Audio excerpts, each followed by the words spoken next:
एक तू सच्चा तेरा नाम सच्चा अनंत। पृष्ठ 554। सतपुरुष बाबा फुलसंदे वाले कहते हैं, हे परमेश्वर, जो तेरी राह में आकर गुरु को गुरु नहीं समझता और अपनी दुर्मति नहीं तजता, वह नष्ट अवश्य हो जाता है। सतपुरुष बता रहे हैं, बार बार समझने के बाद भी और योग मार्ग पर आरूढ़ हो जाने के बाद भी उस पार ब्रह्म में आत्मा स्थित नहीं हो पाती।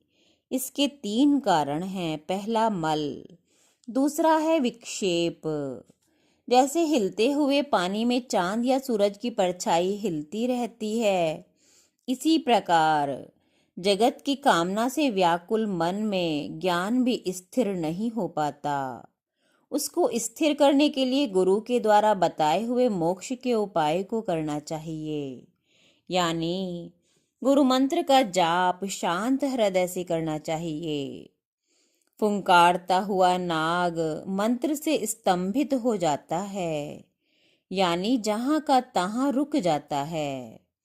इसी तरह गुरु मंत्र को जपने से अशांत और चंचल मन भी शांत हो जाता है। तीसरा है आवरण। जीवात्मा के ऊपर माया का पर्दा पड़ा रहता है, जो इसको परमेश्वर से अलग किए रहता है। वो पर्दा भी गुरु की कृपा से, यानी गुरु मंत्र को निर्द्वंद जपने से दूर होता है। निर्द्वंद होने से ये मतलब है कि मन को जगत की चिंता, भय, दुख, मान अपमान से हटाकर शांति पूर्वक आत्मा में स्थिर हो जाना। गुरु का आशीष प्राप्त करते हुए पार ब्रह्म की आराधना करना।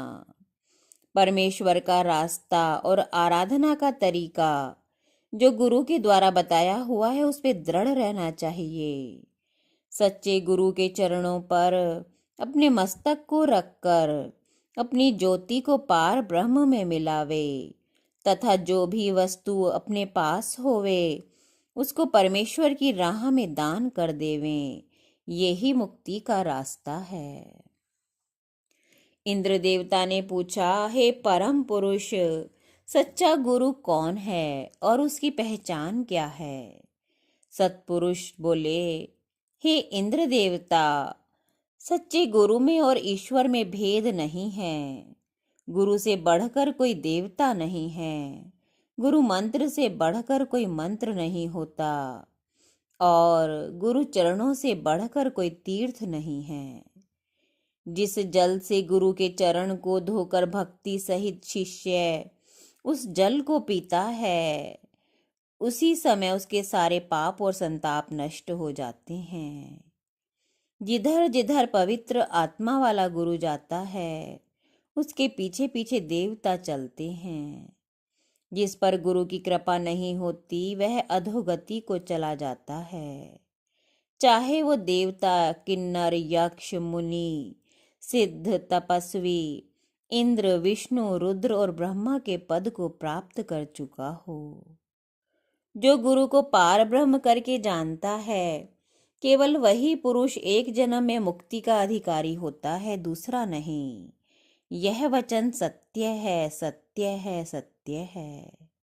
हे इंद्र देवता, यही गोपनीय वचन भगवान शिव ने पार्वती से एक बार कहा था और ये भी कहा था कि हे पार्वती, इस रहस्य को तुम गणेश और वैष्णव आदि प्रमुख देवताओं से भी मत कहना।